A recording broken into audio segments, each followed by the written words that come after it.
5, 4, 3, 2, 1. Hi, I'm William Aiken, Assistant District Governor for Rotary District 7020. And on behalf of District Governor Charles Seeley II and District Health and Wellness Chair Cheryl Chance, Past Assistant Governor, I welcome you to our World Diabetes Day webinar done in collaboration with the Diabetes Association of Jamaica and Rotary Clubs in Districts 7020 and 7030. Our proud sponsors are Boehringer Ingelheim and Abbott Nutrition. The Pan American Health Organization has estimated that there are 60 million persons living with diabetes in the Americas. And if trends continue, by the year 2040, they estimate that number will double to 120 million persons. Diabetes is a major cause of premature death, morbidity, and disability. The purpose of this webinar on World Diabetes Day is to increase awareness of this condition and to promote ways in which it can be prevented or ameliorated. We will also be highlighting the important role of the nurse in managing diabetes. Of course, the adverse effects of the COVID-19 pandemic on persons living with diabetes and how to prevent these will be highlighted. I now turn you over to the Jamaica's Minister of Health and Wellness, Dr. the Honorable Christopher Tufton. Ladies and gentlemen, I wish to congratulate the Rotary Club of Downtown-Kingston for hosting this webinar on World Diabetes Day. As we turn the spotlight on diabetes this November, we must acknowledge the scale of the problem of NCDs and redouble our efforts to solve it, drawing on all our resources, including our nurses who are essential not only as healthcare providers, but also as professionals to whom we can rely for the promotion of self-care management among patients. Our nurses also play a role in helping to safeguard the mental health of their diabetic patients, from identifying emergent psychosocial to making the appropriate interventions to support their patients. This year's theme for World Diabetes Day, Diabetes Nurses Make a Difference, therefore is most appropriate. And in a year designated as the Year of the Nurse, this World Diabetes Day, we encourage stakeholders, from persons living with diabetes to their family and friends and others involved in their care management, to join our nurses in the effort to ensure the best possible health outcomes for persons with diabetes and to, as far as possible, engage in behaviors to reduce the incidence of diabetes and other NCDs. Those behaviors include increased physical activity, a healthy diet, routine health checks, and strict medication adherence. All the best, and thank you. Ladies and gentlemen, I wish to congratulate the Rotary Club of Downtown-Kingston for hosting this webinar on World Diabetes Day. As we turn the spotlight on diabetes this November, we must acknowledge the scale of the problem of NCDs and redouble our efforts to solve it, drawing on all our resources, including our nurses who are essential.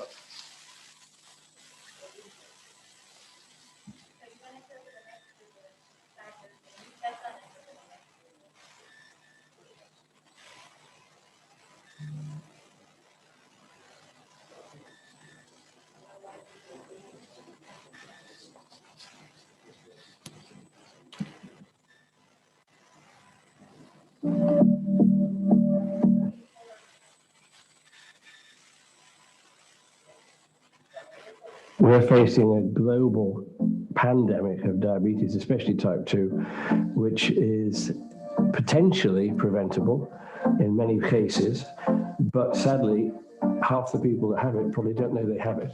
We know there are high-risk groups who are at greater risk of diabetes, so I think selective screening of high-risk groups may well be effective. If we catch people early in the, if you like, the pre-diabetes phase, there's so much we can do. Diet, a sensible diet, and exercise. You don't have to flog yourself in the gym. You can just do 45 minutes walking a day. There has been a huge step forward in technology, using insulin infusion devices and also continuous glucose monitoring. And these can just be sitting on the arm.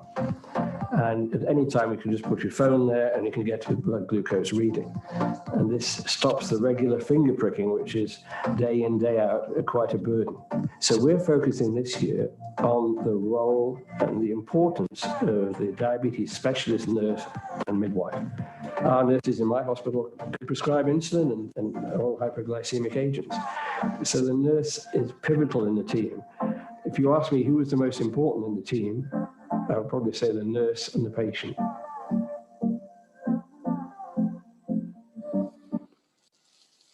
Okay, thank you for listening. So I am Dr. Aiken, proud Rotarian and a consultant urologist, and I will be chairing the first panel today, focusing on what is diabetes and on some of its complications. Thank you for joining us this afternoon from across the world. We have a distinguished panel with us this afternoon that will be laying the foundation by answering questions such as, what is diabetes?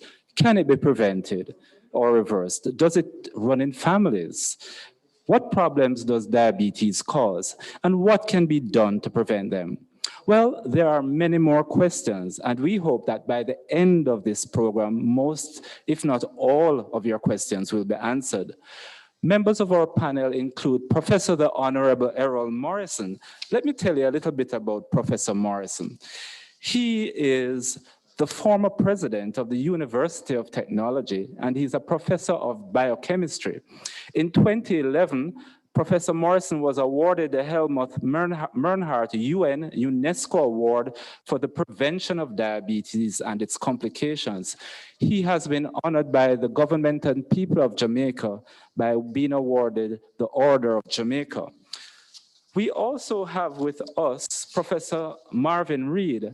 Professor Marvin Reed is a nutritional epidemiologist and the former head of the Tropical Metabolism Research Unit.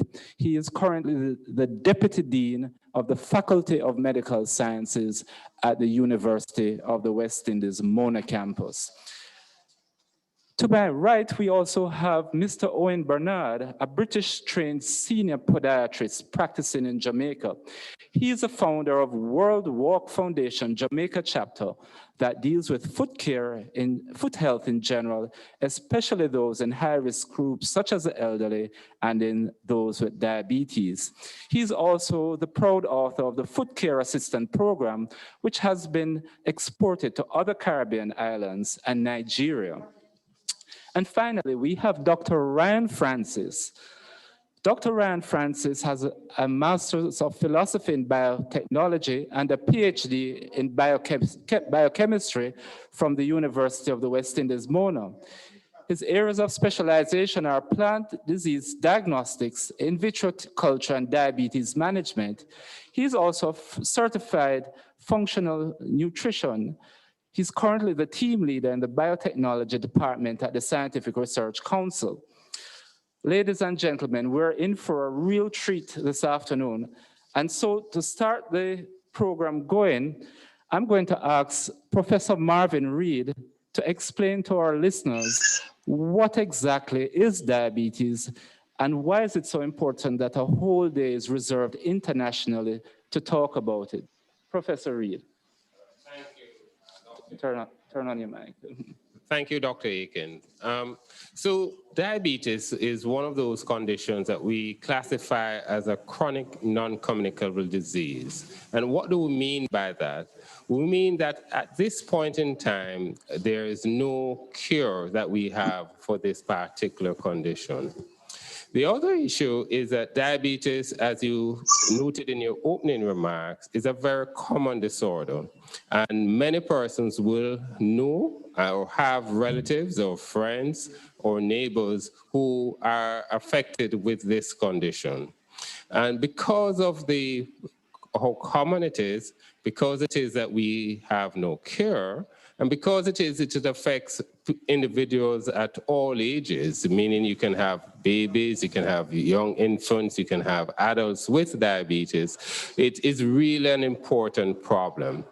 Diabetes affects every single organ system that there is in the body. And because of that, it means that all medical specialties, all healthcare providers will have a role to play in caring for this particular condition. Thank you, Professor Reed. I'd like to turn to you, Professor Errol Morrison, and ask you, what is type 1 and type 2 diabetes? What are they, and what's the difference between them?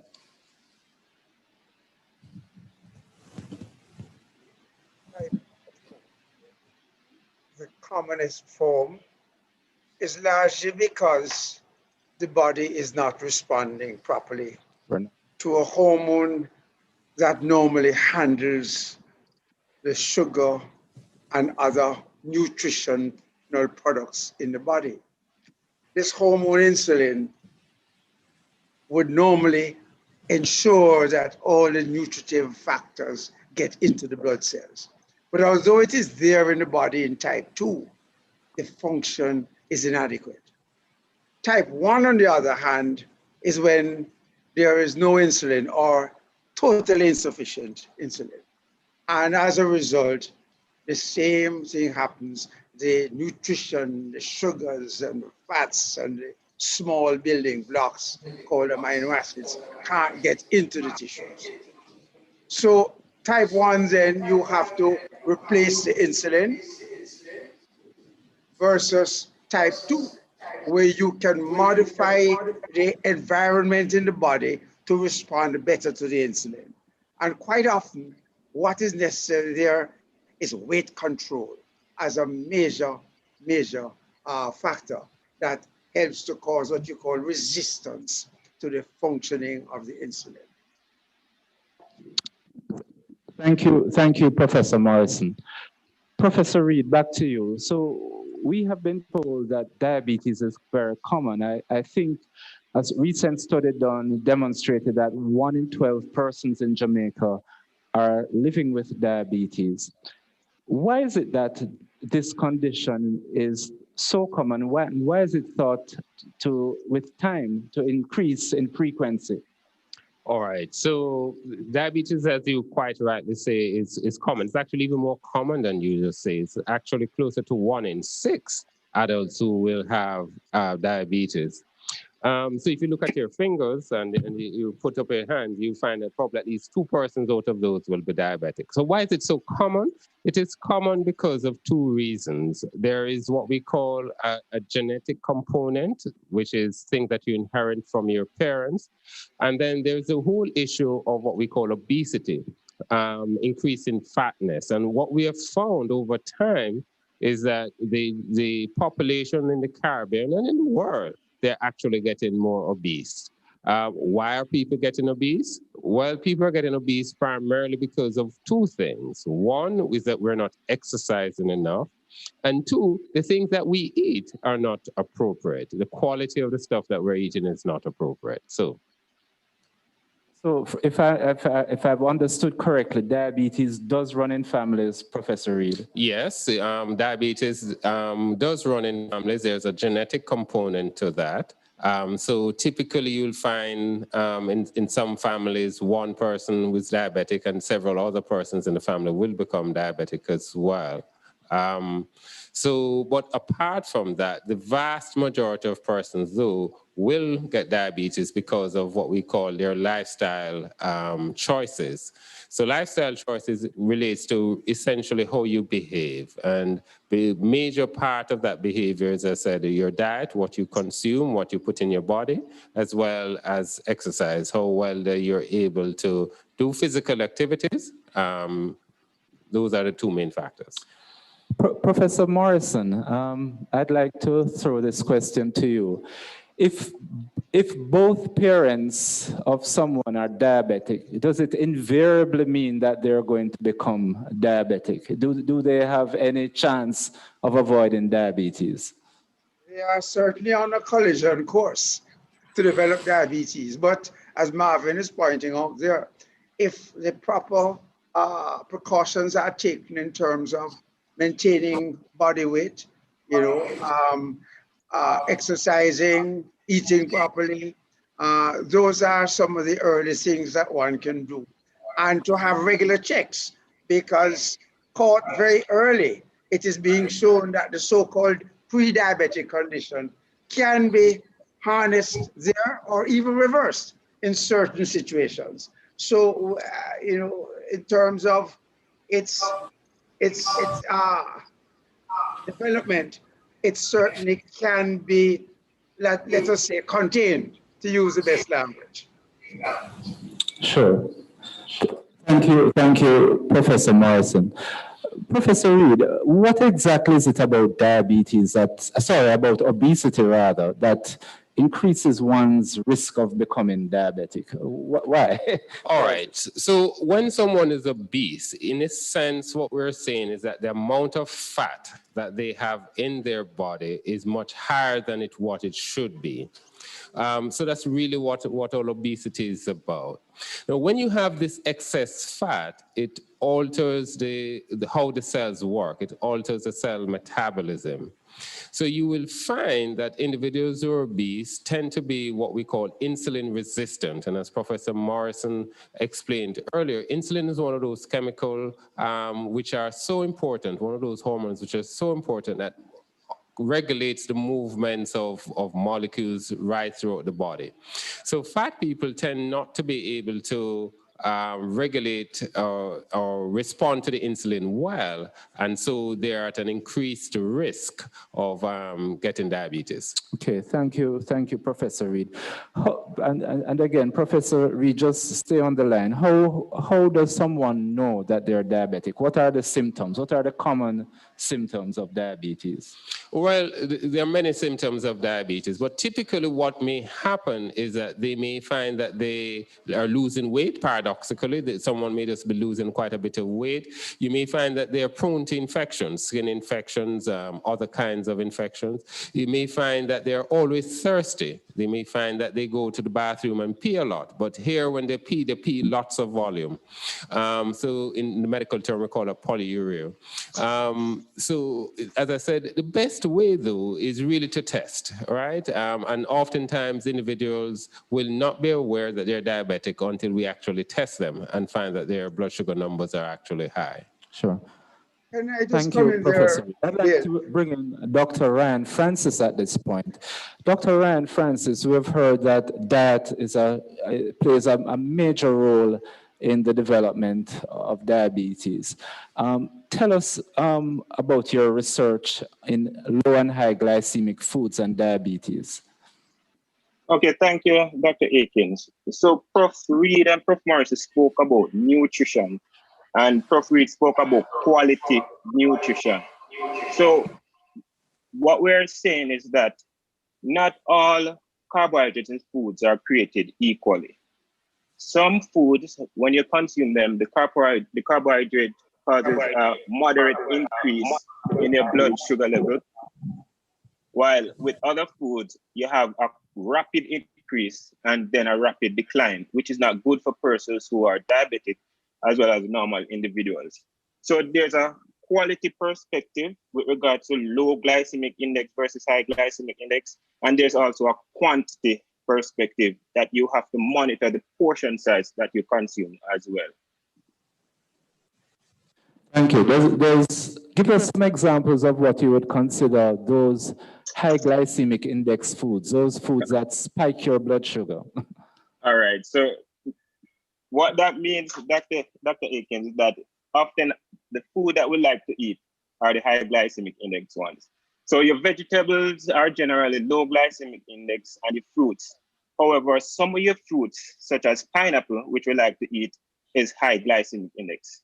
Other food that we traditionally eat in Jamaica, like your yams, your dasheen, are often high glycemic index. So we have to be cognizant of those food, as well as the preparation method that we use to prepare them locally. Okay, thank you. You know, one of the common complications we see in persons with diabetes are foot complications. All of us would know someone who may have lost toes or even a foot or a leg as a result of diabetes. I'd like us to bring Mr. Owen Bernard in here now. consultant podiatrist and ask him, what is it about diabetes that causes the foot to be susceptible, and how can we prevent that? Thank you, Dr. Aiken. One of the crucial components in the management of diabetes is foot care. It's an area that is still neglected. Diabetes affects the feet through the circulation, which in turn affects the nerve. So the individual ability to feel and ability to fight infection tend to become reduced. However, it's not inevitable that once somebody has diabetes, they're going to lose the sensation in their feet. There are a multitude of foot problems out there that needs to be addressed. Once an individual has been diagnosed with diabetes, these needs to be identified and managed. And by so doing, able to reduce the amputation rate. Amputation is almost preventable. Thank you, Mr. Bernard. Professor Morrison, I'd like to come back to you, and you know, we're going to have to be wrapping up this session very soon. So I'd like you to tell us, what are some of the things persons living with diabetes can do to improve their quality of life and minimize their risk of complications? Simply put, eat less and walk more. And by explaining that eating less, again, what we're trying to say is to avoid overburdening the system in terms of the food intake, and to spread the meal intake out through the day, small meals more frequently, and to utilize that energy that you are taking in by ensuring that you burn off some of those calories daily. Minimum of about 30 minutes, good, brisk walking daily. That combination is, as I keep saying in every situation, is the fundamental treatment and management of diabetes. Thank you very much, Professor Morrison. Professor Reed, we are in a COVID-19 pandemic. How has this affected the management of diabetes and diabetes in general? And is there any advice that we could give persons to minimize the risks attended by COVID-19? All right, so COVID-19 is really a double-edged sword. So what we have found is that COVID-19 infection itself in some individuals can actually trigger diabetes. That's one issue. The second issue relates to the fact that individuals who actually have diabetes are at higher risk of having bad outcomes when they do get infected with COVID. And so the public health measures that we promote, which is physical distancing, and personal hygiene, hand sanitization, those sort of things are very important for persons with diabetes to practice. In addition to that, we also encourage them that they must continue taking their medication because blood glucose control is important, and they must continue to get their health checks done. Additionally, they should continue to exercise, even if it means exercising in their home, because that's an important therapeutic thing or strategy that they must continue to do so that they remain well. Thank you, Professor Reed. That's excellent advice. Unfortunately, we've come to the end of this session, and what is diabetes? Our panelists were Professor Errol Morrison, Professor Marvin Reed, Dr. Ryan Francis, and Mr. Owen Bernard. I'm your chair, Dr. William Aiken. The next segment will be chaired by Ms. Patrice Gilpin, and the topic will be diabetes in the community. Thank you for listening and continue to stay with us. I am William Aiken. Thank you. Sweet. Too many carbs. Maybe that. Maybe not. If only they had. Smoking should be sweet and simple. Ooh. The delicious taste of Lucerne gives you the sweetness you crave while helping you manage your blood sugar. Lucerne, your good decision of the day.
Makela come in an outpatient.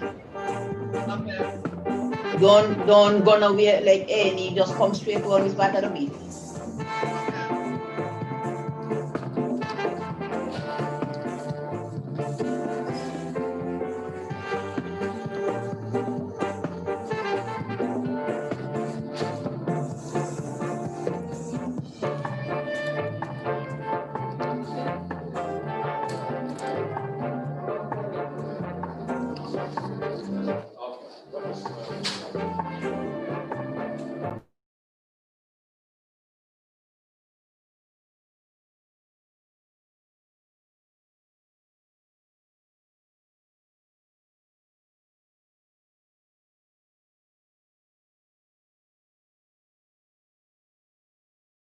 Because it is the year of the nurse, and then we just run right into it.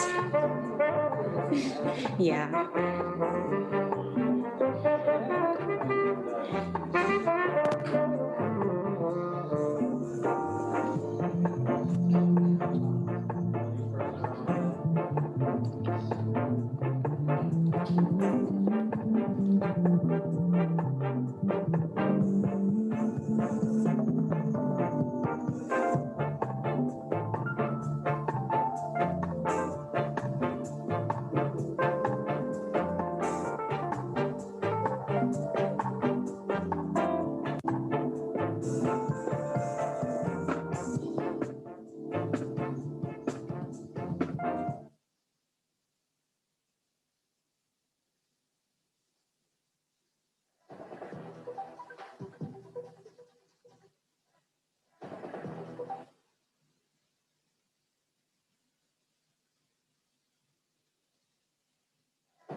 Everyone, thank you so much for joining us today. I am Patrice Gilpin, and I will be your moderator for this second segment, which is titled Recognizing and Preventing Diabetes Complications in the Community. Now, this is a very important segment because diabetes is all about managing that condition, and it is the relationships that you have within your communities that will help you, those resource persons that are going to be really important for you in managing your condition.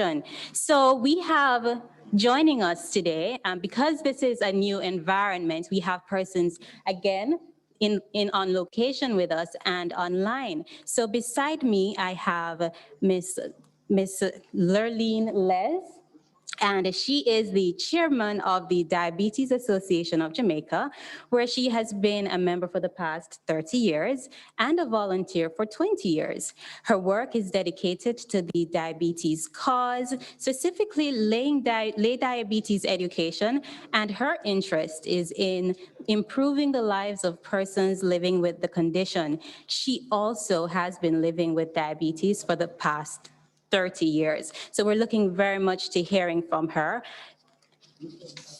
Joining us from St. Kitts is Paula Francis. Miss Paula Francis is a registered nurse, and I want to say congratulations, Nurse Francis, on celebrating this year, the International Day, Year of the Nurse. So Miss Paula Francis, she is a registered nurse and a midwife for the past 15 years. She participated in the Diabetes Foot Program in St. Kitts from 2011 to 2012, and the Train the Foot Trainer Program in Trinidad and Tobago in 2013. Nurse Francis is currently serves as the Assistant Nurse Manager in charge of foot and wound care at the JNF General Hospital in St. Kitts and Nevis since 2014. From the country of St. Martin is Shamir Khanna. Shamir is a firefighter by profession for the last 13 years, and he's also the founder and owner of Fire Fit Gym. Shamir is going to speak to us about staying fit, doing your physical exercises, but looking at the key things that persons must consider if they are living with the condition of diabetes. He enjoys creating and bringing ideas and vision to life, and today we are looking forward to hearing from him. And finally, all the way in the UK, we have Debbie Johnson, who is a community champion with diabetes. As a community champion, she raises awareness at the grassroots level in the community so people can have a better understanding and are able to manage their condition. Ladies, gentlemen, thank you so much for joining us this afternoon. How are you? Everybody's okay? Very well, thank you. Nurse Francis, again, congratulations on this year being the Year of the Nurse. How has it been for you working in your field and working with persons with diabetes? Nurse Francis? Hi, good afternoon. It has been very, very good, very challenging, and I must say very rewarding. Good afternoon, Patrice. Good afternoon. We've had some really great discussions in preparation for today's panel, and I'm excited to share with our viewers today about how these resource persons within communities work with persons living with the condition. And I'll start off with you, Lurleen. What are some of the common problems facing persons in the community who are living with the disease? For persons with the disease, we find that, Oh, can you turn your mic on? So for persons living with the disease, we find that, getting to the doctor, doing their diet, as you have covered in the previous session, physical activity, taking their medication, adhering, compliance is an issue at the community level. We spoke earlier, and you were mentioning that the family plays a very important role in helping persons who live with the condition of diabetes. Let's talk a little bit about that. All right, so for diabetes, the most important thing is to know you have it. Don't hide from it. Get diagnosed and you start managing it. Now, managing diabetes is something that we know that diabetes is 24/7 for a patient. So you need family support. Diabetes goes home with the patient. It does not stay at the doctor's office. So therefore, having that patient getting the family support, because when your blood sugar is 30 and very high, 20, what do you really remember? What did you remember from the doctor's guidance on what to manage, how to exercise, what to eat? You need that family support to be there to say, you should be eating small amounts regularly. You should be, exercising, remind us, because as a diabetic, we're not always motivated to do these things. So we have to get that, nudging. Some people might say it's nagging, but it's not exactly nagging. It's just nudging along to get the proper management of diabetes, because diabetes that is not managed properly can lead to complications of the kidneys, the eyes, the heart, the limbs, and therefore these costs end up as the family's cost. So it becomes a burden to the family. So let us just cut through the chase and let's say, listen to me, we need to manage diabetes because 1.5 million Jamaican dollars to stay alive with kidney failure is not a nice picture for someone in their 30s. And it's draining the resources of the families. It's actually making the next generation poor by keeping this generation or the older generation alive. So let us get serious about the management of diabetes by bringing in the families, getting communities involved, engaging caregivers, family members, because oftentimes at the dialysis unit that the Diabetes Association runs is that they say, had they known, family members would come and say, had they known that hypertension and diabetes would cause kidney failure, they would have paid more attention. So, Lurleen, so a lot of family members are unaware of the level of expense that comes with managing the condition. And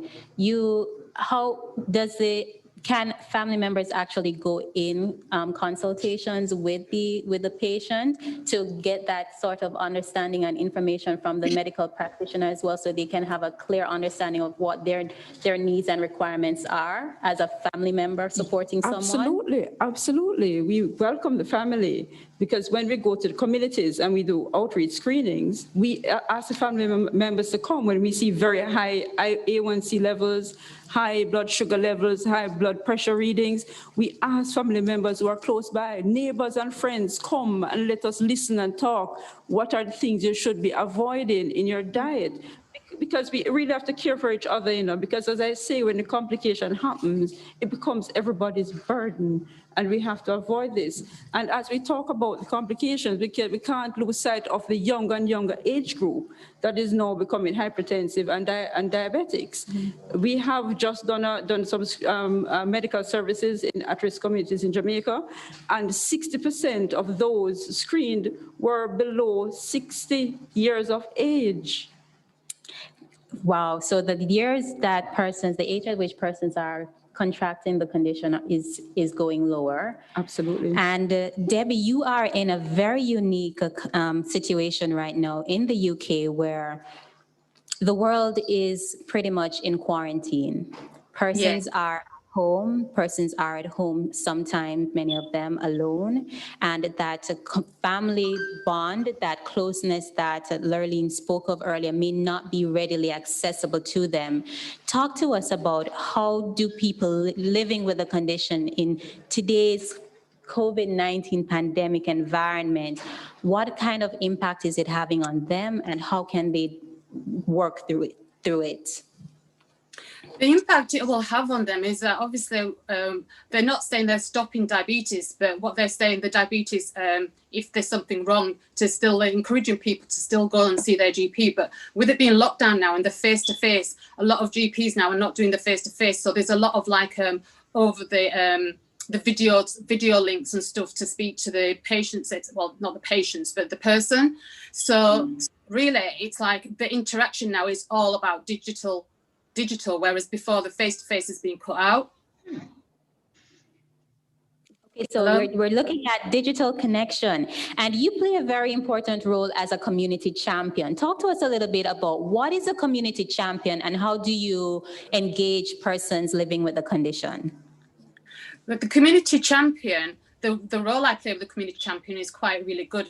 At the moment, because of the COVID and the lockdown, it's unfortunate that we can't go into the community, but what it would happen was that we'd go into the community and we'd actually speak to the people involved. We'd actually risk assess people. And if there was something wrong with a person, like we'd take their medical history, their weight, measure their waistband, and then basically we can actually refer them. If we find that their scoring criteria has come up high, we can refer them back to their GP.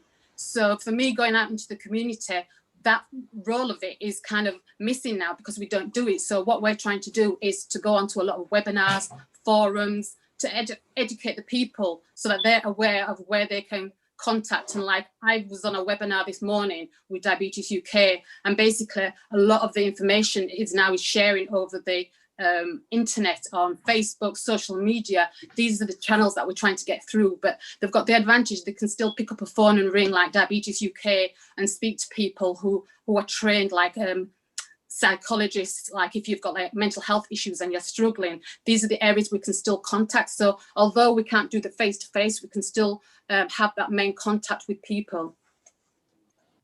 Thank you so much. Nurse Francis, I'm going to bring you in right now, and we're going to look at actual caring for someone living with a condition, and foot care is an important component of this. let's deep dive into foot care and how persons living with the condition can actually ensure that they are at the top of their games in maintaining their health.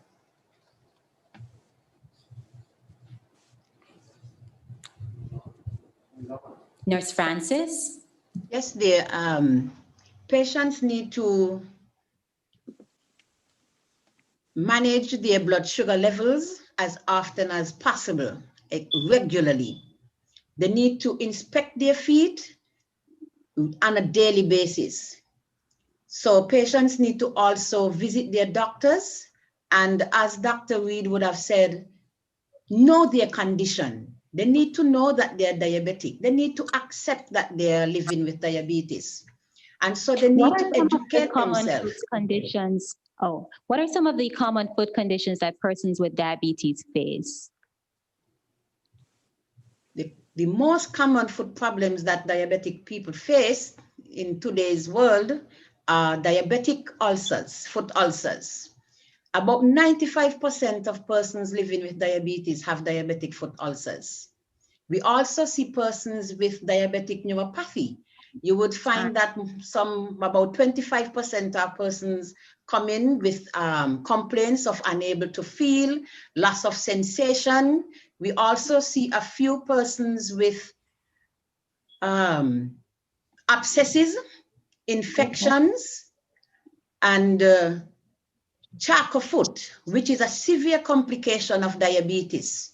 There's a few persons would also have blisters, and this is due from wearing shoes that are too tight, and also a few would have things like corns and calluses under their sole of their feet, and others would have things like gangrene of their toes that sometimes we have no choice but have to do emergency amputation. So in the case of looking at shoe and the size of shoes, for persons shopping for shoes who are diabetic, it's important for them to purchase with enough space for them, for their feet to grow into. Yes, certainly. Yeah. Certainly, Patrice, certainly. And also very late in the day. It is important that when you're shopping for your shoes, that you do that very late in the day. Because most time persons who are on their feet for a long period of time, their feet became swollen. And so they develop problems. And also it is important that the type of shoes that you wear, you should use adjustable shoes, shoes that have laces, buckles, and Velcro that can be adjusted. So if your feet become swollen, you can adjust the laces in order to get room for your toes to move properly. And most importantly, shoes that are comfortable. Shoes that are comfortable. Thank you so much, Nurse Francis. Shamir, I'm going to bring you in at this moment because you have a unique responsibility as as the owner of a gym, and you work with the persons who are living with the condition. And important in managing your lifestyle is exercise. There are certain considerations that should be made between a gym instructor and that client. Let's talk a little bit about that. How did you become involved working with someone with diabetes, and what are some of the things that you have learned that have guided your approach? Thank you, Patrice. I guess you guys could hear me, right? We can hear you. All right, thank you. Yeah, before I got into acting, helping other clients or client in diabetes that was diagnosed with diabetes, I had a new member that registered to the gym, and she was a very young person that was very shy to explain the symptoms that she had. And when she did explain it to me, I didn't at that time know how to even handle the situation, because as a gym, majority of the clients come here are majority maybe healthy, or because we have a questionnaire that explains before you sign up to register to Firefit Gym, that we need to know what type of symptoms you have before you even start working out within the gym. When I basically got all the information I needed from her, she explained to me that she was with a rare type diabetes, which is called MODY3, which based on research, it's called maturity onset diabetes. It's a very rare case. It could fall between type 1 and type 2. And based on that, I realized that I have to try to get my workers and also my instructors more aware of what is going on, because majority of the gyms. It's a team approach that is taken when it comes to fitness. Yes. Yeah, it's a very much team approach that comes to fitness, yes. What are some of the exercises that, well, we spoke before now, and you mentioned that you have a survey that you allow your clients to fill out that gives you insight into their health conditions, as well as instructions from their doctors. Talk to us a little bit about that. Okay, before registering to the gym, as noted before, there's a questionnaire that asks you certain questions that, based on the questions that you answer yes, we will know if you are physically fit to attend the gym. If not, then of course we will be needing a physician referral, explaining the reason why, or giving us the green light that you may be able to attend the gym. That's how it works basically. Thank you. And what advice would you give to owners of other gyms and fitness instructors to be able to cater to the needs of someone living with diabetes? What I would do to encourage other fitness gyms on the island and even instructors is to really go out there and learn a lot more on the topic.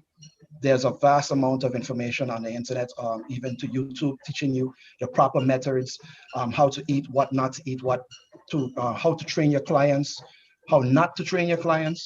And as you say, there are a lot of people that are living with it, and they are either they have a little anxiety issues or low self-esteem to even come out and say that they do have it, or put it in the direction of joining each other to be able to work out properly. I would just say that the best advice is just do your research and try to welcome more diabetic patients, citizens into their gyms, the facilities. Thank you, Shamir. Yeah. Debbie? Hi. Monitoring, as a community educator, one of your major messages would, of course, be sharing the importance of having clients monitor their levels. Give me some suggestions, some recommendations of how persons can monitor their levels on a weekly basis. You touched on a little bit when we spoke earlier about how do you manage and monitor your numbers so you get the help before it gets too late. Right. If you're going to monitor, you should be, obviously, it depends which diabetes you have, whether it's type 1, type 2. Obviously, what's going to happen is that you obviously do your finger prick test, or those that have got type 1 who are lucky to have one of these pumps that can do it for them. But the importance is that either way, it's the food that you eat, and everything that you eat is calorie carbs. The carbs that you're eating has got to be monitored so that reducing the carbs is going to reduce your blood sugars, and it all builds into, like, food is energy. The energy that you're eating is fuel. You need to burn up that fuel. So for you to monitor it, you need to be looking at your diary, keeping a diary of your foods, etc., and keeping a log, monitoring your levels. Thank you. Thank you so much. Monitoring, watch what you eat, and monitor those numbers so when things start to get a little bit out of control, you can realize from the get-go that something is wrong. Ms. Les, you have a program that we would love to share with our viewers today, and it's called the Life for a Child Diabetes Program. Tell us about that. All right. So as I mentioned earlier, that 60% of the persons that we offer medical services were below the age of 60. So within that group were some of the youngsters on the Life for a Child program. The Diabetes Association runs in conjunction with the International Diabetes Federation and the Ministry of Health. So we have these kids who are spread across the island in 12 hospitals.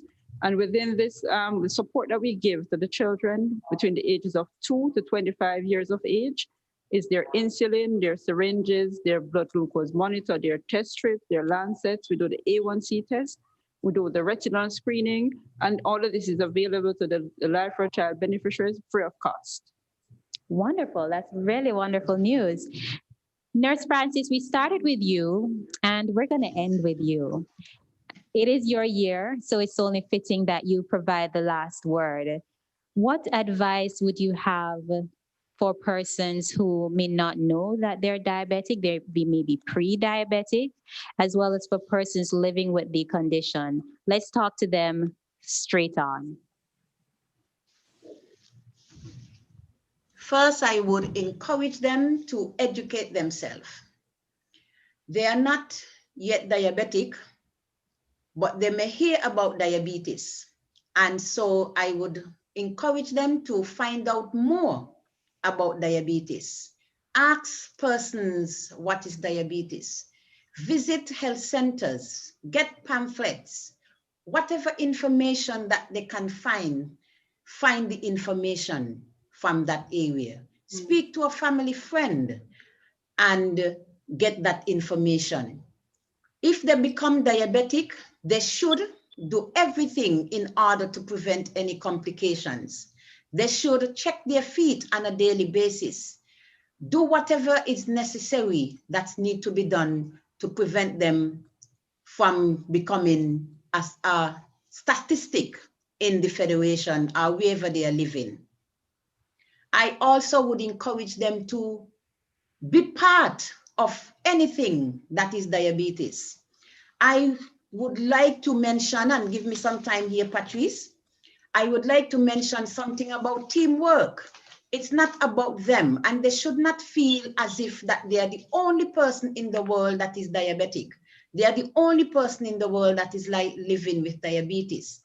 That they should remember that, as Ms. Les is saying, is a number of persons that is living with diabetes, and they should speak to somebody. Speak, find, do, and never stop doing. Never stop learning. They should test their blood sugar once they find out that they are diabetic. They should test it as often as possible. They should exercise as often as necessary in order to prevent from getting obese, as Dr. Reed would have mentioned earlier. As eat healthy diets. It is important when it comes around your diet. You should remember that you're not eating just to eat.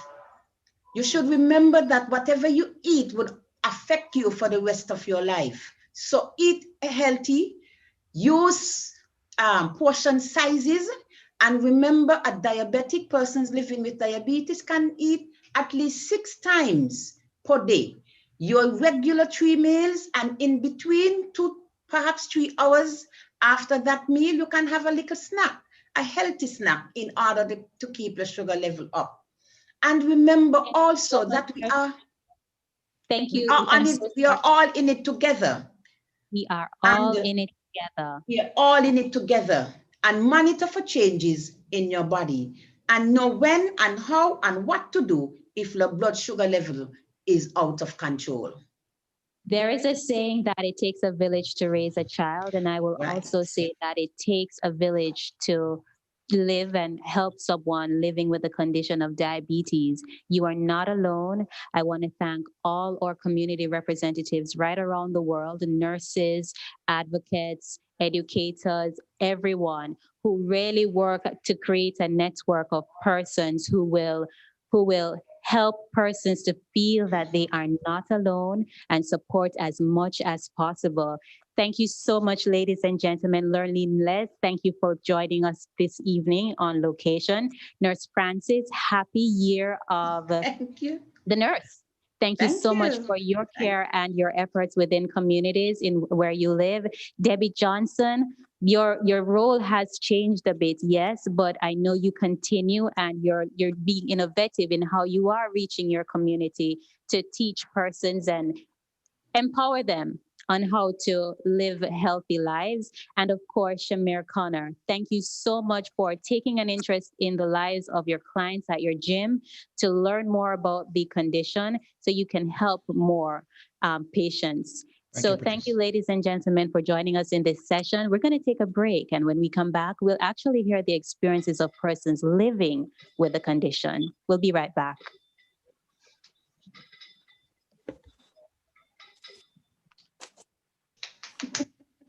All right, good job.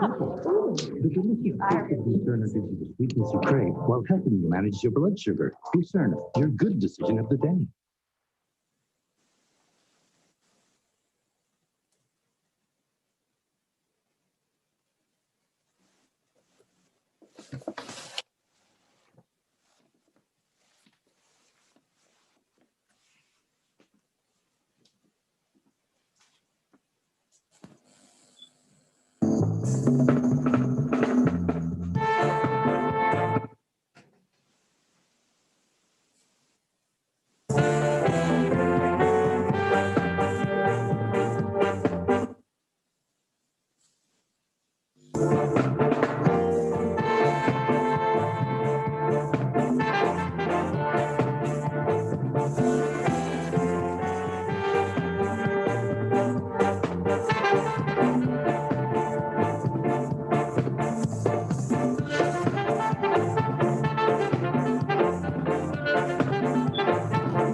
Yeah, man. And I close.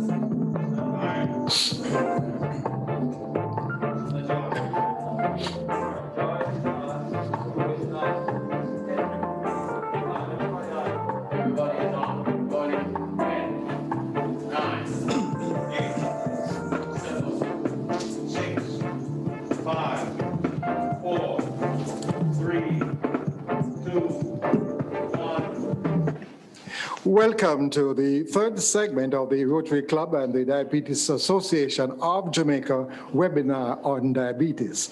I am Vernon Darby, consumer advocate and actor, and I will be chairing this third discussion, and we will be sharing our experience as diabetics. We have a doctor with us who will put things in the medical perspective.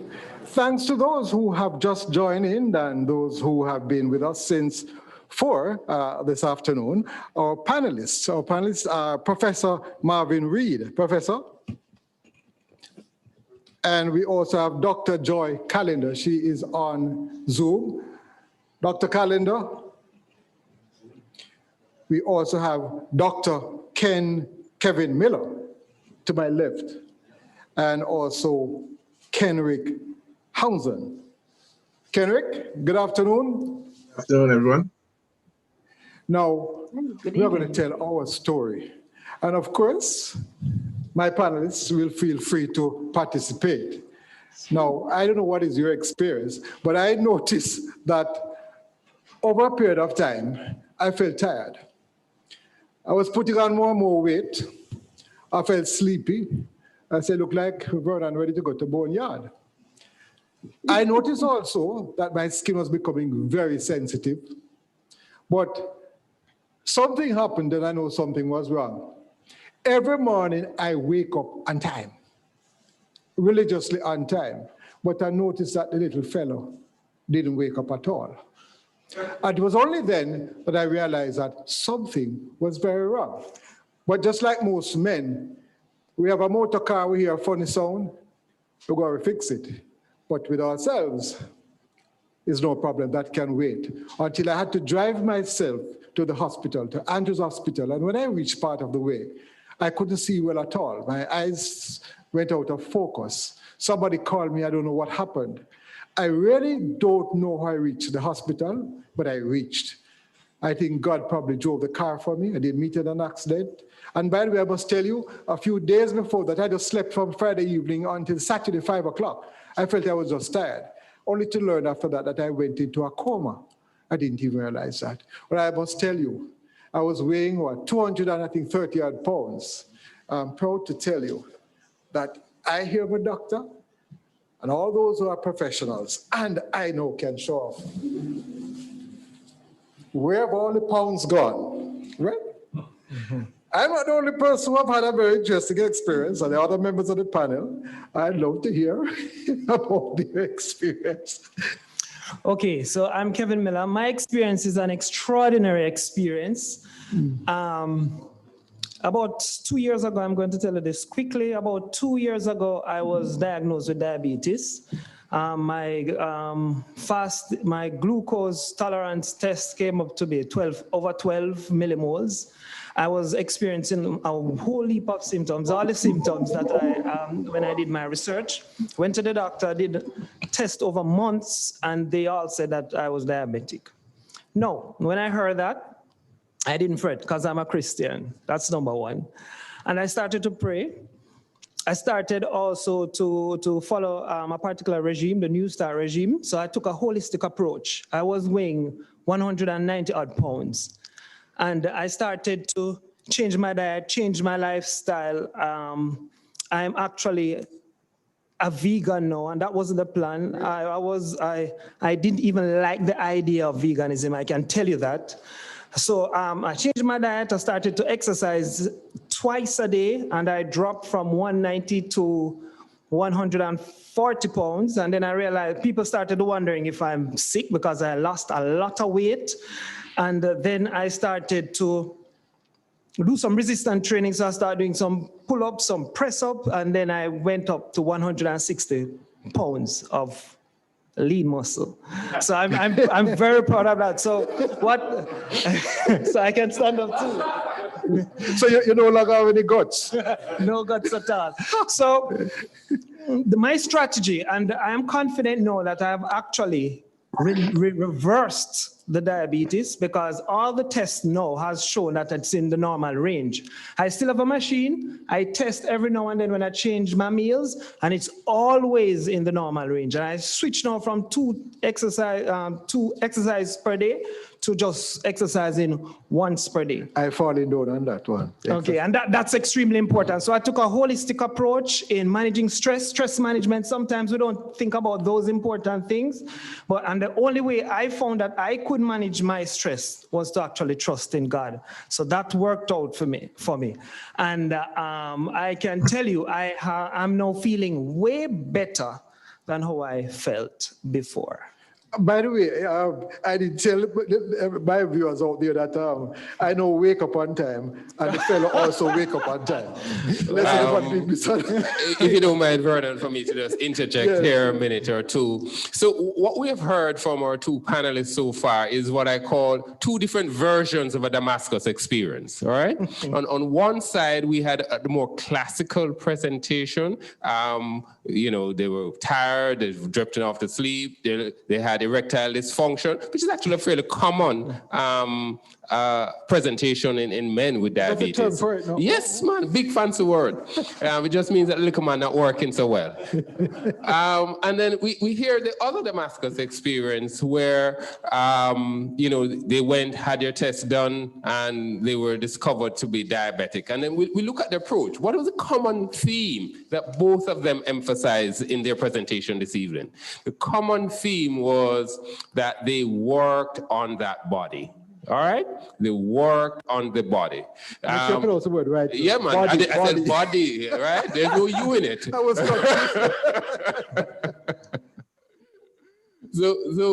So in the case of Dr. Miller, he converted a lot of the body fat that he had into muscles.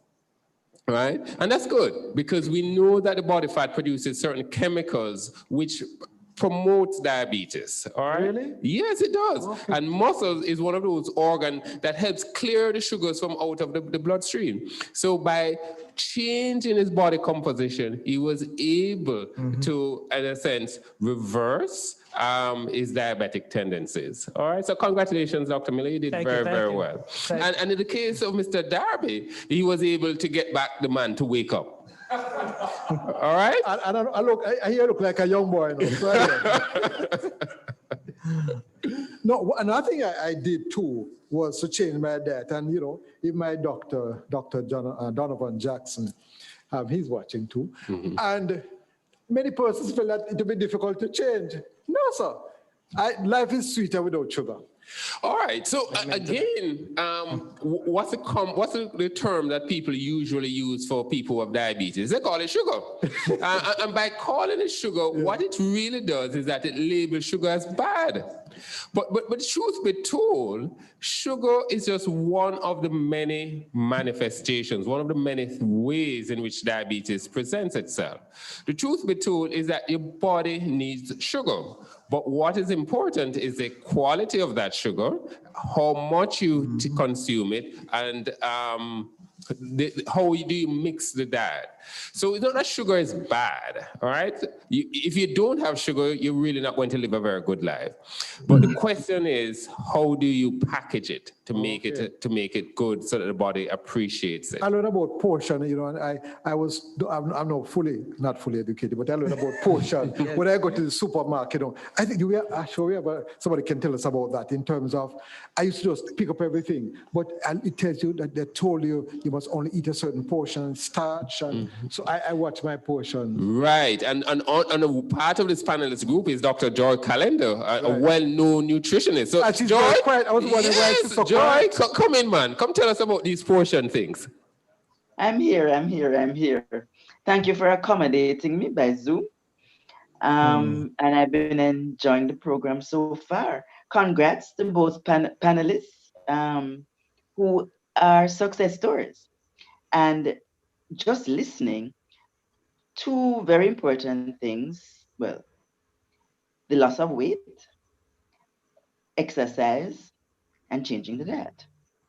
And they are both doing marvelously from everything I've heard. 80% of diabetics, we call type 2, adult onset, although we're seeing more children now than we care to. But 80% of diabetics are overweight. That's in that subset of diabetics. So simple weight loss.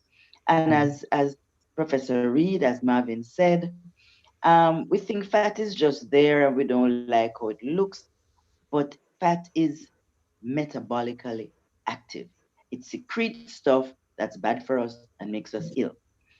And diabetes is one of those illnesses. So weight loss, however you do it, changing the diet, the exercise, and the weight loss works. And it is, changing behavior is not easy, but I find that when persons are first diagnosed with diabetes, they are highly motivated. So if they move then and begin to make changes, they can be absolutely successful. And of course, change at any time will help. But the added motivation when first diagnosed. Sometimes though, it's fear And fear can paralyze, but it can also motivate and spur you into action.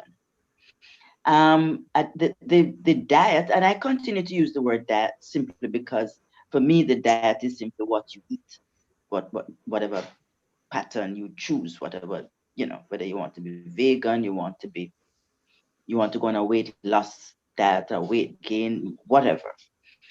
It should really be based on lean protein, healthy fats, and we can go into in a little more detail in a while. Complex, high fiber, low glycemic index carbohydrates. I know that that's a mouthful.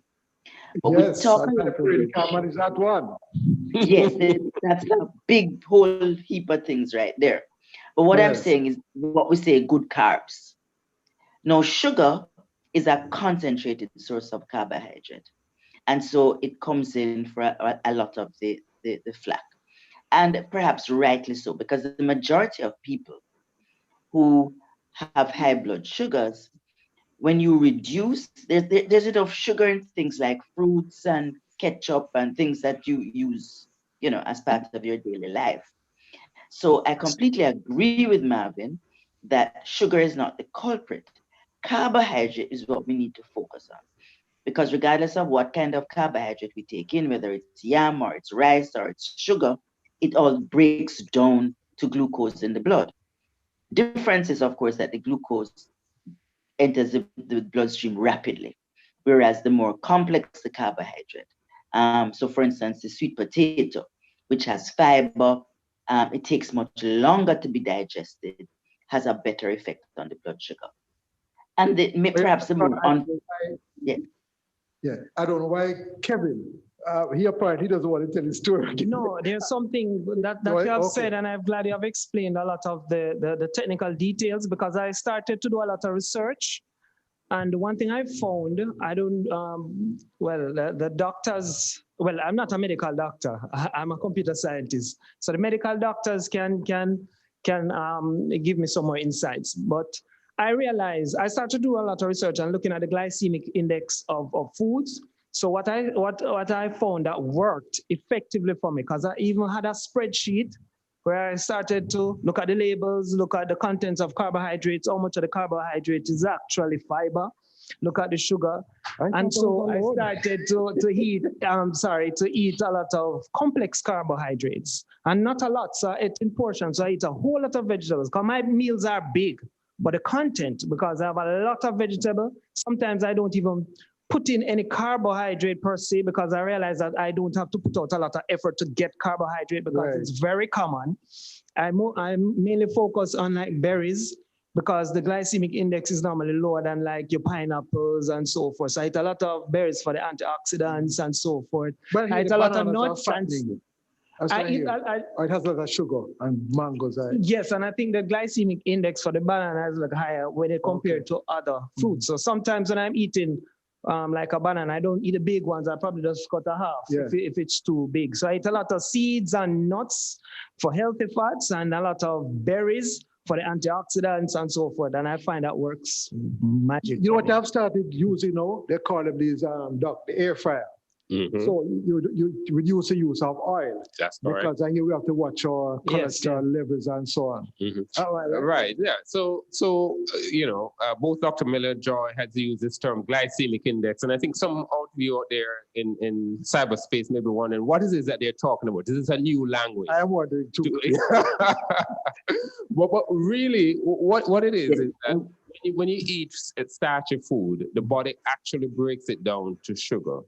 And the amount and the speed at which it breaks down is what the glycemic index tries to capture. Okay. So food that have high glycemic index, what we're saying is that when you consume those food, it raises your blood sugar much faster and higher than if you have food that have lower glycemic index. Like soft drinks? Soft drinks is high glycemic index. As a matter of fact, there's no need for soft drinks. It's really not soft either, you know. It does lots of hard damage to the body. Really? Yes. So I don't know how they got this name about soft drink, because it really ain't soft. Unless it keeps it soft. Be careful. If you drink too much soft drinks, it will keep you soft. I love that one. I hear Mr. Housen is very quiet. I wonder if he doesn't want to tell his story, he's hiding his story from us. Mr. Housen. Listening to you guys are sounding big words with Kevin and Dr. Barris. I'm here. My name is Kenrick Housen. I'm from the Rotary Club of St. Martin Sunset. And like the two gentlemen earlier, I've been diagnosed for last year, June 2019, and didn't have any symptoms. I just had one pain in my ankle and didn't sprain or didn't do anything with it. And I was like, let me go to the doctor to see what happened. He's like, hey, long time you didn't do the checkup. Let's do the checkup. Let's check everything. When I got back the results, he was like, if I'm okay, if I don't feel any, if my eyes are not hurting, he's like, your levels are high. Like I was at 13.3, my A1C. And he was like, listen, you have, my mom also has it. She's been diagnosed 6 years now. She's a type 1, she takes insulin. He's like, you know this, and this is something I always had to hear from my mom, is like, hey, you have to be careful. It runs in the family. You need to check yourself. And so what I did. So it's can be hereditary then? Yes, man. Yes, okay. definitely. So can fall through two families. Yeah, so I was prescribed some metformins, and I had to take those once a day, and I got the same, change your diet, some exercise, and also take the medicine. And I have not been a medicine person, so if I had a headache, I would write it out. So I looked up, I did some research online, and I saw that the metformin was very effective with controlling your glucose, but it was also one of the top pills that people stop taking. So I was like, okay, there's a possibility that you can stop taking and I don't have to be on medication for life. So I said, okay, let me ease off. So I wasn't doing all 3 of the recommendations because I wanted to figure out exactly like what would work for me. So I changed my diet and I was using the pills. And I actually, like the gentleman said, I lost a lot of weight. And everybody started to wonder if you're sick. It's like, hey, you sick? And I was like, well, yeah, I've been diagnosed to be a diabetic. So, and that had me a little proud a little bit, but also like everybody's just asking, like a lot of weight dropped off at the time. And I ended up actually stopping the pills and continue with the diet and then starting the exercise. So like right now, my last A1C, I was at a 5.9, which my doctor was very proud. And he's like, hey guy, you almost don't have diabetes anymore. So I was like, well, something is good. So I'm not like Kevin, full of charts and breaking down the foods. But what I do, I definitely, I remove rice from my diet. So I eat more vegetables. So if I go out or anywhere, I'm out with my friends, it was like, you want food? And it's like, hey, we got rice. And I'm like, no rice. And so a lot of my friends now are familiar with that. And it's something that we all should be proud of, or not proud, but there's no stigma behind diabetes, something that can be cured or managed properly. But Kevin, I'm here, I'm sure many of my viewers and listeners are probably wondering, is that Trinidadian? Is it that Barbadian? No, I'm actually from St. Martin. St. Martin. Okay, Martin good. in the house. Good. Oh, all right. Now, where do we go from here? Is it a death sentence? But we are still living, right? No, definitely not a death sentence. And we are living well. Yes. And I must say that it runs in my family like, yes, it's serious in my family. Many members of my family actually is suffering from diabetes. So I am now in a position where I'm trying to tell them that it's not a death sentence and you can actually reverse the disease. And I think the main thing is to make it be a holistic approach, meaning it's a lifestyle. I don't think about it as a diet. I think about it as a lifestyle. So I ensure that I'm drinking enough water, resting, managing my stress, just an overall approach, trusting in God as I'm a Christian, and that has worked out so wonderfully for me. Well, I'm glad you didn't write an app for it. It's funny you say that, because I actually wrote an application to help me manage the actual nutrients and the carbohydrates, but it was a little app that I had on a personal server. So we have to hold on to it. Probably one day I'll share it with the world. Many of us, we are tired of for those who are say type 1, you have to get a needle and stick your finger on everything. And where's the medication? Are we going somewhere where we can probably test ourselves somewhere in a different way? Right. So there's lots of research being done on the technological scene. So on one hand, we're looking at methods or techniques to monitor your blood sugars or to monitor your internal physiology, and we're trying to find non-invasive way of doing that. So that's something that we're working on. We're trying to find ways of even replacing your pancreas. So, the islet cells, which are the ones that make the insulin. We're pancreas? trying. You put the. Might not stop working. My pancreas has stopped working. I know. We are trying to be able to figure. Guess what now? I see a gentleman who I think I know, and I think he wants to ask a question. Sure. Yes, I'd like to ask a question. I'm hearing. It sounds like who has changed your lifestyle, gone vegan and everything. But what keeps in my mind is moderation. Moderation. Yes, moderation. Do I have to go drastic, or do I just go moderate? Well, it depends on the severity. It really depends on the severity. Some people are early enough, in which case moderation may be an appropriate intervention, while some people are much further gone, and therefore, you may need a drastic shock to the system in order to reverse or to get control or to gain control. So everything is really relative. But the goal is for the vast majority of persons, especially individuals who are not yet diabetic, the key thing is moderation. We say we like to look at foods in what we call food categories or groups. So food from starch, food from fats and oil, legumes, your fruits and vegetables, and your protein. The idea here is that in the Caribbean diet, we get it wrong. We have half of oils and gravy and meat. So instead of eating one piece of chicken, we want 3 pieces and 4 pieces of chicken. We just have gotten the mixture. Yes, and the dumpling has to be a carton. You have to have half dozen before you feel good. Yeah, So the issue is the portion size, which we wanted to talk to. Most of us get it wrong. Half of your plate should really be vegetables. Exactly. But Doc, we just have about a minute or two left.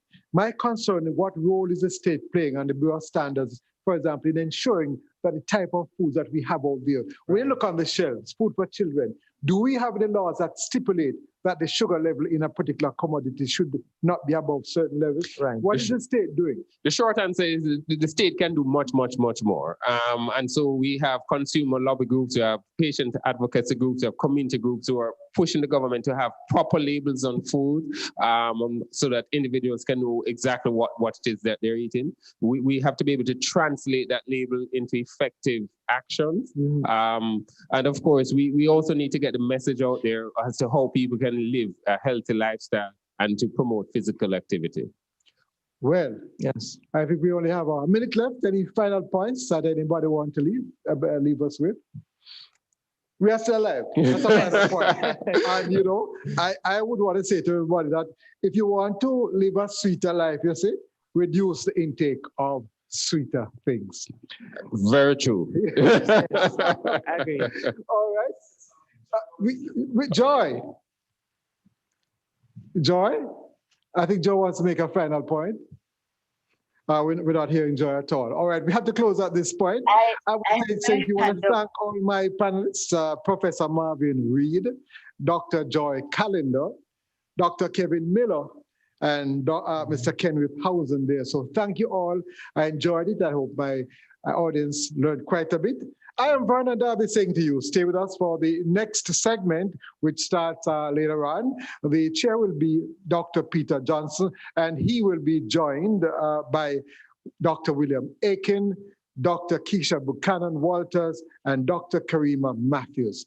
Vernon Darby saying to you, I've learned quite a lot by myself. Continue to stay with us and continue to share this video, which will be online for all to share. Live a sweeter life, and you don't have to dead before you're actually dead. I am alive. Good evening.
While helping you manage your blood sugar, Glucerna, your good decision of the day.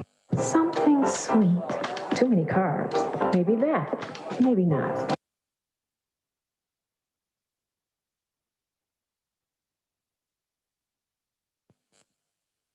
Glucerna, your good decision of the day. Something sweet. Too many carbs. Maybe that. Maybe not. If only they had... Snacking should be sweet and simple. Ooh. The delicious taste of Glucerna gives you the sweetness you... Your good decision of the day.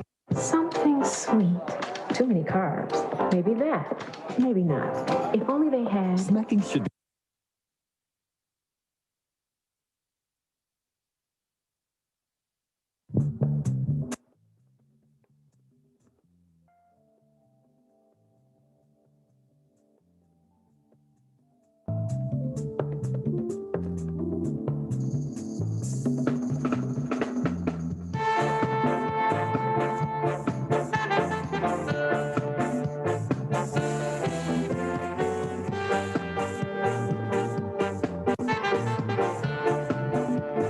Can everybody hear me?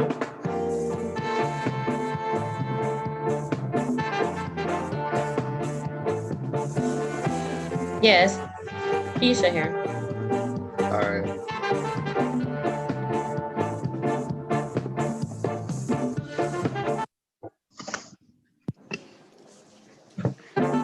One second.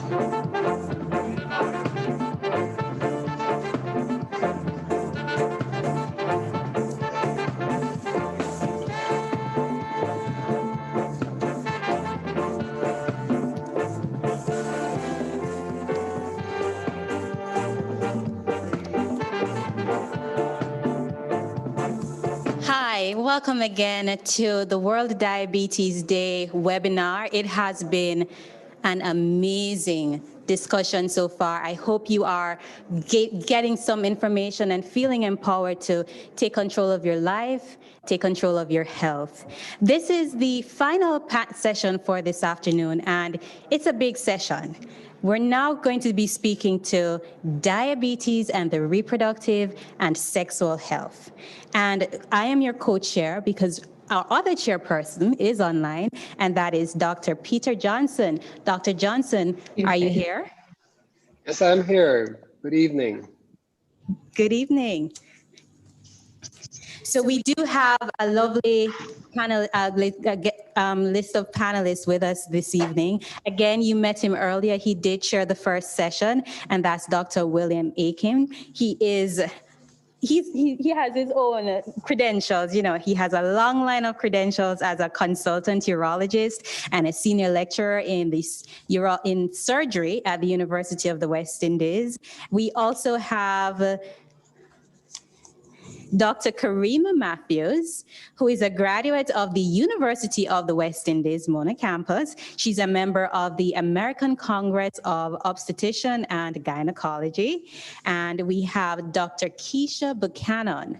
Now, Dr. Keisha Buchanan Walters is a graduate of the University of the West Indies, where she studied obstetrics and gynecology. So, doctors, male and female, to talk to us about sexual health and the reproductive system if you are living with diabetes. Let me start with Dr. Buchanan Walters. How does having diabetes affect someone's sexual and reproductive health? Good evening. Thank you for having me. Diabetes affects so many aspects of sexuality and reproduction. It affects the act of having sex. It affects the ability to get pregnant, and then it affects pregnancy. So in terms of sexual health, some women experience difficulty getting aroused, difficulty achieving an orgasm, pain during sex, a lack of interest in sex. This is because of the decreased innervation of the clitoral area, decreased innervation of the G-spot, so to speak. So sexual dysfunction is a lot more common, and also because of the decreased innervation and poor blood supply to the reproductive organs, it's harder to get pregnant because there are ovulation problems, difficulty ovulating. Very commonly, a lot of the ladies had pre-existing polycystic ovarian syndrome, irregular periods, and anovulation.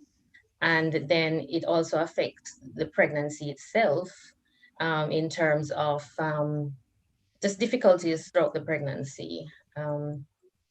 Difficulty getting pregnant, higher incidence of miscarriage, higher incidence of complications during the pregnancy. And this is both maternal complications and complications for the baby. So. Thank you. Dr. Johnson, would you like to take over the male question to Dr. Aiken to find out on the male's perspective? Sure. So, Bill, we've heard that diabetes affects pretty much every system in the human body. How does it affect sexual health in men? Okay, thank you for that question, Dr. Johnson.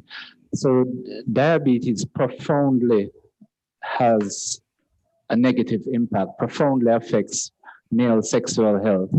It affects all aspects of male sexuality, both a desire and interest for sex, what we call libido. It causes a depression in the male libido. It causes a depression in arousal, which is manifested in the male by getting an erection.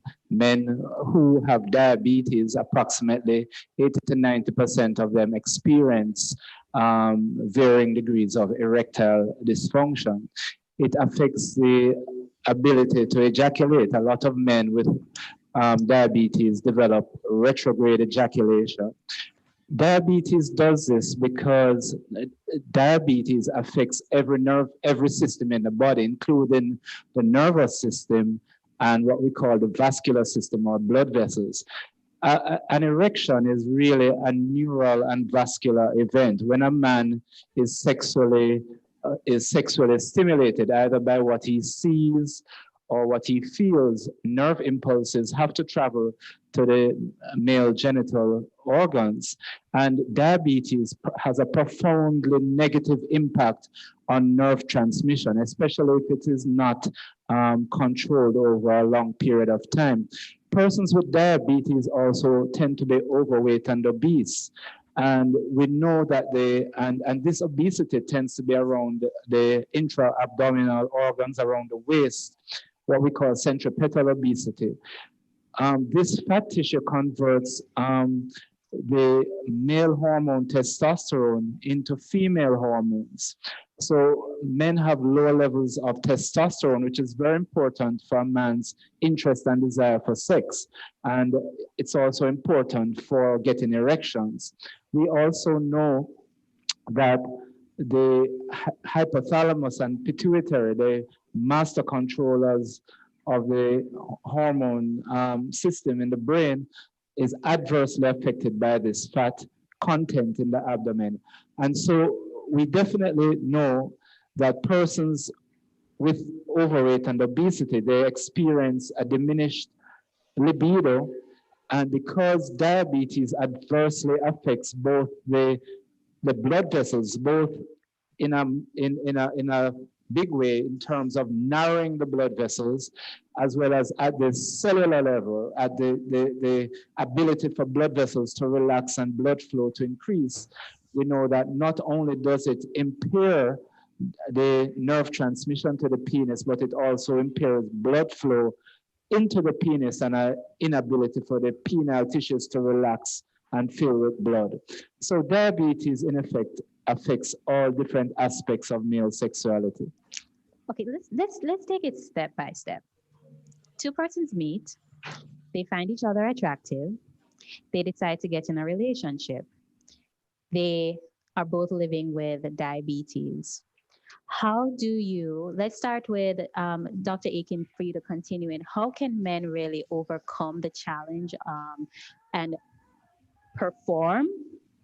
And then we're gonna ask Dr. Karima Matthews to come in and speak to how can women overcome that challenge of sexual intercourse and the challenges there to really satisfy each other. Okay, so to answer that question, one of the recurring themes that has we keep hearing over and over is weight control through diet and exercise. When somebody suffers erectile dysfunction as a result of diabetes, it's very important that you don't just simply give them a Viagra tablet or an injection in the penis, but you manage a patient holistically. And what that means is that weight control is very important. These patients have to lose weight. They have to lose weight through a program of exercise, as well as portion size control, the type of food that they eat. We heard about the low glycemic index foods. We have to make sure their cholesterol level is controlled. If they're smoking, we have to get them to stop smoking, get them exercising. We have to check their male hormone testosterone. If it's low, we have to get them to lose the weight to get the testosterone levels to be higher.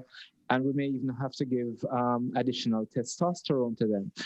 So it's important from the point of the male's point of view that it's not just simply giving them a Viagra tablet, but all of these things have to be holistically looked at, in addition to giving drugs like Viagra, Levitra, and Cialis. Or if those don't work, we can teach a man to give himself a small injection in the penis that will allow him to get an erection. These are just some of the methods. There are other methods too.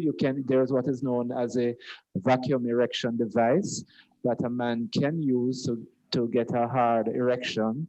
And then if all of these things fail, there is surgery. We can insert a penile implant that can be inflated and deflated. Wow, that's interesting. So lots of options open to men. If you didn't know about all of them, Dr. Aiken is here to share them with you. And I would love to know now the options open for women. Dr. Matthews, how can women overcome this hurdle and enjoy her sexual life? Hi, good evening, everybody, and thank you for having me. I'm coming to you from the very small but beautiful island of Anguilla. For ladies, I would just like to reiterate what Dr. Aiken said. Basically, we want to make sure that we counsel patients with a holistic approach. So one of the most important things is getting your diabetes or glucose levels under control. Once that is done, most other things will fall into place. There may also be counseling that may be necessary because it will take a toll on the relationship. If both persons are diabetic or just one person is diabetic, it may be taking a toll on the relationship. Doing hormonal tests to see if she is low in a particular hormone, we can replace that. But for the most part, getting the diabetes under control is one of the best things that you can do to ensure a more successful sex life. And also, once the diabetes or the glucose levels in the blood or reducing the levels of hyperglycemia, then you will be at less risk for infections and so on. That will also make sexual intercourse difficult between couples. So again, it is a holistic approach that everybody has been saying. Maintaining your glucose levels is very important across the board. So whether it's for obstetrics, gynecology, urology, nutritionist, everybody, the maintaining of normal glucose levels is very important. I want to follow up on something that you said, which spoke to infections. What are some of the infections that women living with the condition would face, and how regular would those be? Okay, well, thank you for asking that question. So as we know, diabetes mellitus affects, and as everybody has said, it can affect any organ system. So one of the systems it affects is your immune system. So your ability to fight off infections that would normally not be a problem becomes a big problem with persons with diabetes, especially if it is uncontrolled diabetes. So the higher your glucose levels are, is the more infections that you can get. So women with diabetes often have recurrent or resistant vulvovaginitis, which can be caused most commonly, it can be fungal or bacterial, but most commonly can be caused from candida, which is like a yeast infection. So sometimes when I see somebody with a very robust yeast infection, you know, if they're not known to be diabetics, that's something that signals off to me this person should be screened for diabetes, where the genital area may be very red, erythematous, swollen. It's a lot of yeast-like discharge, which is just as your textbook would describe it. So whenever a patient comes to me and says, you know, doc, I've been having recurrent infections, I've been taking these over-the-counter medications, it may go away for a couple of days and it's back again, then that's one thing for me to say, let me test you for diabetes. And more often than not, it comes back as a positive test. So resistant or recurrent yeast infections in women can be a signal that the person has underlying diabetes and just may not be aware of it. Thank you. Dr. Johnson, we're tag teaming this thing, you know. I want to throw over to you for any questions you may have. Sure. So for both our gynecologists and our urologists, Bill, following sex, right, there is reproduction. Does diabetes have any effect on both women and men's ability to conceive? I'll ask the gynecologist first and then ask Bill to answer regarding men. Okay, well, women who have diabetes, they tend to have a higher incidence of anovulation, which just means that every month a woman's ovary should release an egg, and that doesn't happen consistently. There's a higher incidence of polycystic ovarian syndrome, and that makes it more difficult to get pregnant. There's also a difficulty in terms of problems in terms of the embryo implanting, because the endometrial lining might not be as robust and thick and supportive of the pregnancy. And there's also a higher incidence of miscarriages, especially if the diabetes is not well controlled, because that's the single most important thing. You should always get your sugar under control before you get pregnant. Become healthier before you get pregnant. Lose weight, eat healthily before you get pregnant, and get the HbA1c at a more optimal level. There's a higher risk of birth defects, and with that comes the risk of miscarriages in the first trimester and later on in the pregnancy.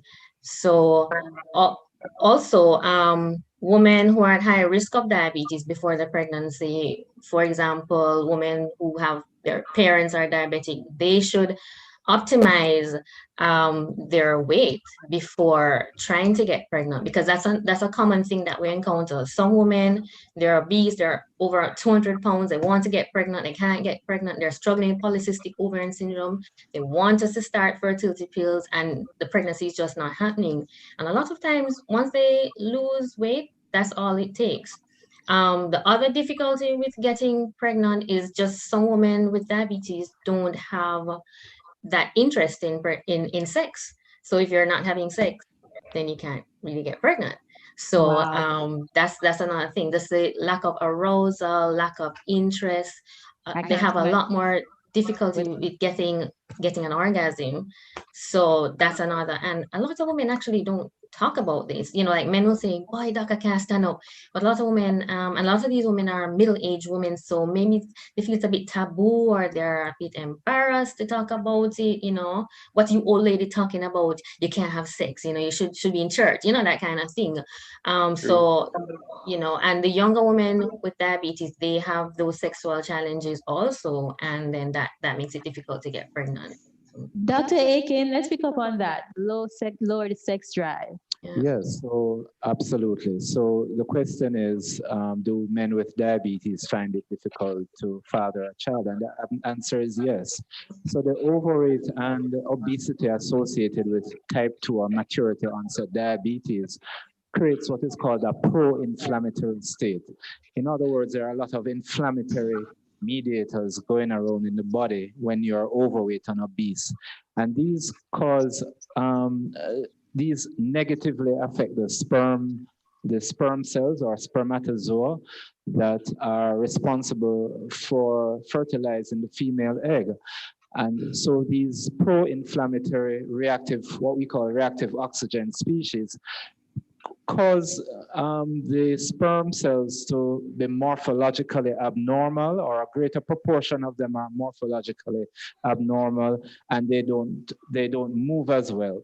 Not only that, but the men also have a reduction in libido, that is their interest and desire for sex, because of the diabetes. So if you're not having sex, as Keisha said earlier, you're not going to be able to get someone pregnant. So yes, it has a negative impact on conception as well in the male. So Karima. Yes, Dr. Right, Karima. Once a woman becomes pregnant, are there any particular issues that she may face that may pose challenges for her pregnancy? Thank you for that question. So women with diabetes in pregnancy do face certain challenges. So number one, again, you have to be compliant with your medication. And there are challenges that's faced with the mother and with the fetus or the growing baby inside. So for the mother, she's at increased risk of developing other comorbidities such as pregnancy-induced hypertension, increased risk for cesarean delivery, increased risk for, if it's a vaginal birth, she may have a shoulder dystocia, because these babies tend to be very large or macrosomic. What is that? Hold on, you're using some big words here that, we want to make sure everybody who's listening understands. Yes, I'm going to explain. Right, so the babies of a diabetic mother tend to be very big, and we call that macrosomia, and that's when the baby weighs over 9 pounds or approximately 4 kilograms. So sometimes when that baby is being delivered normally through the vaginal canal, the baby can become stuck, and that can lead to certain maneuvers that the doctor has to do, breaking the baby's shoulder to get the baby out, which we don't want to do. So most times, the diabetic mothers do a C-section to prevent that kind of event from happening. Most of the times, the diabetic mothers have to be induced earlier because of unexplained stillbirth or intrauterine fetal demise that can occur before the full 9 months of pregnancy. So these mothers are usually induced if we think the baby is of a normal size and can be brought into the world through the vaginal canal. If the baby is of a bigger size, then that patient is scheduled for an elective cesarean section so that it's better for both mommy and for the baby. When the baby is born, sometimes these babies are not able to maintain their glucose levels. So they tend to be very they have hypoglycemic episodes. And that means that the baby's sugar level dips very often. And I'll just share an experience with you. I had a patient about a week ago that I delivered. She was diabetic and she's gestational diabetic. So she was not diabetic before the pregnancy, but was diagnosed with diabetes during the pregnancy. And I noticed while I was doing the ultrasound, this baby was measuring bigger and bigger and bigger at each visit. And when she was 35 weeks, meaning that she had 5 weeks left for the baby to stay inside to get to her due date, this baby was weighing 9 pounds plus. Wow. Wow. And then at that time, when she came to, I saw her like 2 days after, her blood pressure was elevated. She was swollen. So I sent her into the hospital and I did the C-section the next day. So at 35 weeks and 5 days, the baby came out weighing 9 pounds and 5 ounces. That baby was almost as big as myself. That's pretty amazing. Again, we run the risk of when we're managing these patients with diabetes, the mode and timing of delivery, because I could not risk the baby getting any bigger, going to the full 9 months. Remember, that baby had at least another month to stay inside, technically. But due to the size of the baby and the complications that we know can occur, especially the most dreaded one is sudden, unexplained intrauterine fetal demise, where the baby just dies inside of the mommy, and we don't want that at all. So yes, again, that's a great it's segue important into for them to control their blood glucose levels, lifestyle changes, dietary changes as well. That's So, actually Keisha. great. Thank you so much, Dr. Matthews. Thank you. Keisha, go ahead, Dr. Johnson. All right, Keisha, is there a possibility of a woman who is not diabetic becoming diabetic in pregnancy? And what exactly is that? Right. Yes. Some women have diabetes and they become pregnant with the diabetes, but some women develop diabetes in pregnancy, and we call that gestational diabetes. The commonest time that develops is around the 7th month, or is around 28 weeks. And that is because of the hormonal changes in the woman's body that causes the insulin resistance. So we call that gestational diabetes. The risk factors for those would be if the lady has polycystic ovarian syndrome before, obesity, a family history, poor lifestyle, poor eating habits. So there is pre-gestational diabetes, and then there's gestational diabetes that develops. Most women with gestational diabetes, it actually resolves after pregnancy. Usually within 24 to 48 hours, it just miraculously goes away. A few ladies will still be diabetic, and we confirm that at 6 weeks. The ladies who have diabetes from before the pregnancy, after the pregnancy, they're still diabetic, right? And the difference is with the gestational diabetes, the women are at higher risk of developing these huge 8, 9, 10 pound babies. With the pre-gestational diabetics, because of the poor blood supply to the uterus and the placenta and the development of placental insufficiency, some of those babies actually end up on the opposite scale. You call it intrauterine growth restricted. So the babies are actually smaller, but they're both pre-gestational and gestational diabetics are at increased risk of lots of complications, including the stillbirth and pregnancy-induced hypertension, preeclampsia, HELLP syndrome. So the bottom line is the most important thing, and you're just going to hear this over and over in the conference. The most important thing is to get the sugar under control, whether you're pre-gestational diabetic or if you have gestational diabetes. So you're basically saying that sorry. Well, Right, for go ahead, persons go ahead. considering starting a family, it's very important then to get your checks done before, so you can actually start monitoring yourself throughout your pregnancy journey. Yes, it is very important. Pre-pregnancy, before the pregnancy, that's the most important thing. Especially for the 3 to 4 months before pregnancy, try to get that HbA1c down and get your weight under control. That's very important.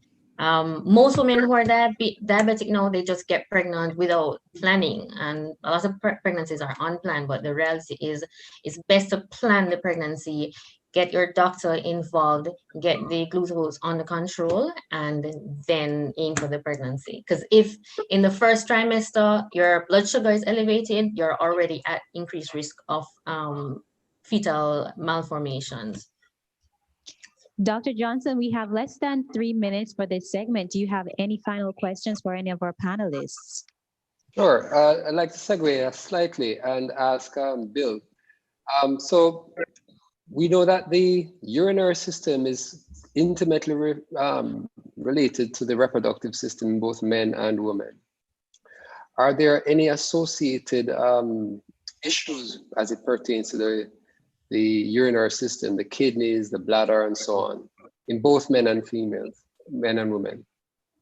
Sure, thank you for that question, Dr. Johnson. So we know the kidney is one of the organs that diabetes adversely affects very commonly. And in fact, a common manifestation of diabetes is kidney impairment or frank kidney failure, which patients may need to be on dialysis. And this is very unfortunate because we don't want patients with diabetes to end up with end-stage kidney disease. But long before they get to that stage, patients may notice that they're passing a lot of urine. This is one of the symptoms of diabetes that Professor Reed mentioned earlier. They may develop what is called polyuria. And this polyuric state causes them to be getting up frequently during the night, going often to the bathroom during the day, and they pass large volumes of urine, as opposed to somebody who, say, has an enlarged prostate or a urinary tract infection, where they go to the bathroom very frequently, but they pass very small volumes of urine. So this polyuric state is one of the symptoms of diabetes. Diabetes can also affect the bladder, the nerves to the bladder. Remember, we said that the nerves in the body are affected by diabetes, where the nerves serving the bladder may become so badly affected that the bladder cannot contract. And so patients may end up in urinary retention as a consequence of long-standing, poorly controlled diabetes. So, in ending, I'd just like to say that a holistic, multidisciplinary approach to patients with diabetes involving diet and lifestyle changes, getting on top of their glucose control, getting them to control their cholesterol, generally, and ensuring that they have a healthy lifestyle in terms of diet and physical activity, as well as the appropriate medication, whether it's with tablets or insulin, is the way to go. And this involves a holistic and multidisciplinary approach in which several different doctors may need to be called in to help manage a patient. Thank you so much, Dr. Aiken. What we've learned in this session, relationships, having a healthy relationship while living with diabetes is possible. speak with your doctors, get tested. There are many options available for both men and women to keep that sexual connection and relationship alive. For women who are getting pregnant, have a really good relationship with your medical practitioner. Dr. Keisha Buchanan Walters, Dr. Karima Matthews, and Dr. Aiken, again, I want to thank you so much for sharing with us about diabetes and the reproductive and sexual health of persons. This has been a most informative session. Thank you all for joining us. We are almost at the end, but just before we go, Dr. Aiken, who was kind enough to start us off this afternoon, will give the closing remarks. Good evening. Ladies and gentlemen, we have come to the end of what I'm sure you will agree was a truly informative World Diabetes Day seminar put on by the Rotary Clubs of District 7020 and 7030 in association with the Diabetes Association of Jamaica. I want to thank all the panelists, all the chairpersons, all the persons who worked behind the scene to make this production the success that it was.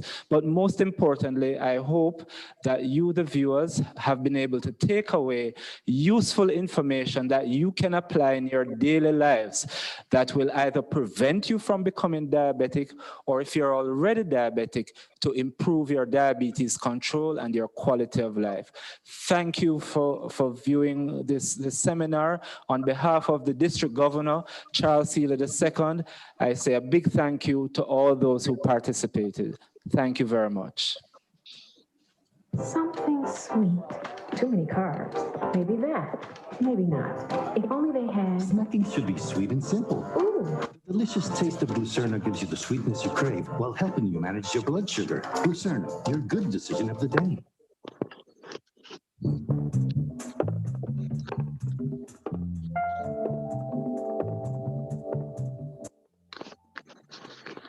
Oh my God.